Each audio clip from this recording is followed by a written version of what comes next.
Olá a todos, sejam muito bem-vindos a mais um vídeo. Se você não me conhece ainda, eu me chamo Nicolas Gerardi e nesse vídeo aqui eu quero falar um pouco mais sobre propósito de vida e avisando já que eu vou falar sobre Bitcoin, tá? Muitos dos vídeos eu gosto de relacionar sobre Bitcoin em alguns aspectos, né? Mas esse eu vou tentar sair um pouco e daí fazer uma relação com o Bitcoin, tá? Então, primeiro tópico, falando sobre dinheiro, alinhando com o propósito de vida. O que eu quero falar sobre dinheiro? Uh, Nosso propósito de vida pode ser muito maior do que só apenas a nossa vocação, só apenas aquilo que a nossa profissão, aquilo que gera dinheiro na nossa vida, aquilo que nós temos e geramos a nossa renda, tá? E ainda é muito melhor se você tem uma vocação para alguma coisa, se você realmente tem algo que você é bom e consegue monetizar isso acaba sendo perfeito. É o que chamam na cultura japonesa do Ikigai, né? É o entrelaçamento entre o que você gosta, o que você é bom, o que você ganha dinheiro, enfim, você entendeu. E quanto ao propósito de vida, que eu quero dizer com o patrimônio? Porque é importante você ter um patrimônio, uma base, algo que possa te dar um suporte, uma base para realizar os seus propósitos de vida. Não que ele é o fim, você ter o dinheiro, você ter o dinheiro de fato, você ter patrimônio. Não. Ele vai ser um meio para você adquirir o seu propósito de vida maior, adquirir seus objetivos, tá? Transcender um pouco dessa parte mais material, né? E a relação entre a moeda fiduciária e o Bitcoin, aqui que eu coloquei, é porque desde 1971, inclusive eu vou fazer um vídeo mais detalhado sobre isso, o dólar, moeda mundial, ela parou de ser lastreada em ouro. E o que aconteceu? Os bancos, o Federal Reserve dos Estados Unidos, que é o que imprime dinheiro, eles passaram a imprimir dinheiro a rodo. E isso é o que gera inflação. E quando você tem cada vez mais inflação na sociedade, fica mais difícil de você adquirir bens, patrimônio, construir família, enfim. E esse é um dos motivos porque tem estado tão difícil na sociedade atual de você realizar algumas proezas, tá? E o Bitcoin é a saída justamente disso, porque cada parte que você acumula, você tem a certeza de que é uma parte, um pedaço de uma quantidade escassa de Bitcoins. Porque aquilo nunca, em hipótese alguma, vai ser aumentado a demanda dele. E lei de economia básica, se você aumenta a demanda e a oferta vai aumentando, o preço tende a subir. Então é basicamente isso que acontece com o Bitcoin de tempos em tempos. Óbvio, sem considerar o halving, né?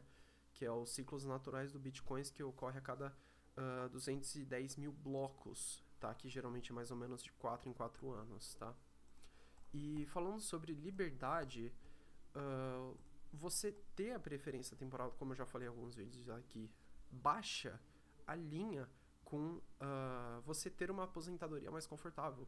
Então você abdicar de certos prazeres agora para no futuro ter prazeres maiores ou prazeres melhores, que seja. Mas você entendeu, tá? Então você acumular, nesse caso, que seria em bitcoins, na nossa hipótese, para ter uma aposentadoria. Você junta pensando que no futuro você vai ser recompensado por isso, tá?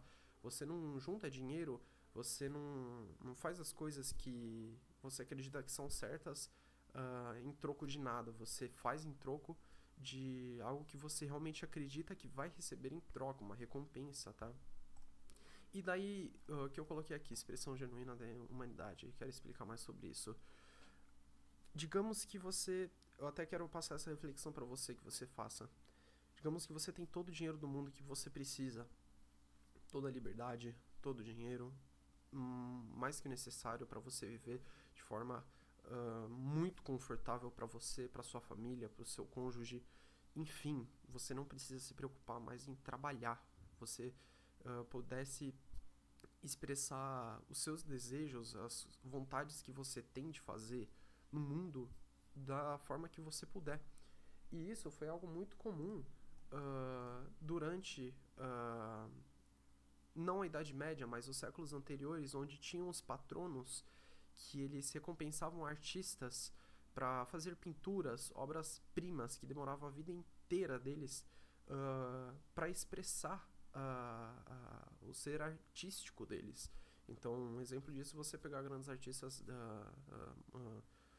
antigos, Michelangelo, Leonardo da Vinci, eles fizeram obras-primas que demoravam décadas da vida deles. Então, isso é o que você pode procurar fazer também se você tivesse essa oportunidade de você não ter que se preocupar com o dinheiro, você realmente poder expressar o ser artístico, procurar uma forma de transcender apenas a parte material. E provavelmente isso vai acontecer daqui a algum tempo, quando a sociedade se reestabilizar quanto à parte financeira e econômica, tiver uma moeda forte, uma moeda sonante, e ela não precisar se preocupar com guerras, com doenças, fome, nada desse tipo, tá? E isso é um ponto muito importante. E você pode ir para diversos tipos de expressão, artes, pinturas, cinema, arquitetura. Eu coloquei aqui uns exemplos, que foi justamente alguns dos exemplos que esses gênios artísticos foram atrás. E não necessariamente eles precisavam ser gênios. Claro, eles tinham um dom muito aguçado, um tato muito aguçado, né? Mas o fato de eles dedicarem a vida a isso mostra que também era uma sociedade diferente, eles tinham incentivo para isso. E hoje em dia, na nossa sociedade, não temos o incentivo para expressar da mesma forma. Então, é o que eu acredito que daqui a um tempo vai mudar a forma como a sociedade se porta. Porque se você muda os incentivos, você muda os resultados também, tá? E agora indo mais pro ponto da família, é o que eu contei mais ou menos sobre você construir patrimônio e seu propósito de vida. Tem muitas pessoas que têm vocação para ser pai, para ser mãe, e muitas que não. E construir família é um desejo que você pode ter, e para isso você vai precisar construir patrimônio, ter preferência temporal baixa, ter uma moeda forte para guardar o seu patrimônio. E é justamente isso, você procurar construir sua família, procurar uma pessoa como cônjuge que seja boa, seja certa para você, tá? E ter filhos, caso seja sua vocação. Tem muita gente que tem vocação para pai, você percebe isso quando você conversa, entende a pessoa, né? E tem outras pessoas que não têm essa vocação para ser pai ou mãe, né? E eu lembro até do 38, se você já conhece, falando que basicamente 80% dos homens de toda a história da humanidade não tiveram filhos, enquanto já 80% das mulheres tiveram filhos. E é justamente aquele ponto de você se arriscar mais ou menos. Pro homem, o certo é você se arriscar. Você, como um exemplo que ele dá, você consegue engravidar diversas mulheres em um ano só. Uma mulher só consegue engravidar uma vez no ano, durante um ano, né? Como são 9 meses, enfim. E esse é o ponto. De certa forma, você precisa tomar mais riscos, tomar riscos que vão te propulsionar para frente. Principalmente se você é jovem, se você tem uma base por trás. E isso te dá mais liberdade para tomar esses riscos. Agora, se você já tem família, tem pessoas que necessitam de você, que dependem de você, aí a sua aversão ao risco vai diminuir. Você não vai querer tomar tantos riscos, né? É justamente isso, você não vai querer tomar tantos riscos. Assim como uma pessoa que é idosa vai ter a preferência temporal mais alta, porque ela já juntou a poupança dela e agora ela não tem tanto tempo de vida para poupar, ela vai querer desfrutar do que ela guardou durante a vida dela. É a mesma relação, tá? Então, finalizando o vídeo aqui, e a mensagem que eu quero deixar para você é sempre tente tomar riscos de forma cautelosa perante a sua realidade, tá? Porque isso vai ser necessário para você, principalmente se você é homem e se você é jovem e você tem a base para isso, tá? E outra coisa é você tomar o dinheiro como meio, não fim, porque dinheiro você pode ter, é temporário, você paga as coisas mais baratas da vida, né? Agora, sua família, filhos, enfim, você não vai pagar com dinheiro. Você não paga sua mãe e seu pai com dinheiro. Você paga eles com sua honra, seu tempo. E essas são as coisas que você realmente precisa se preocupar, que são realmente valiosas, tá?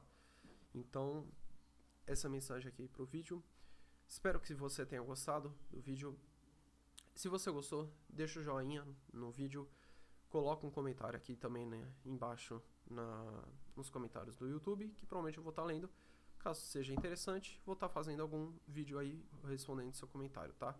Então, muito obrigado pela sua atenção e te vejo até o próximo vídeo.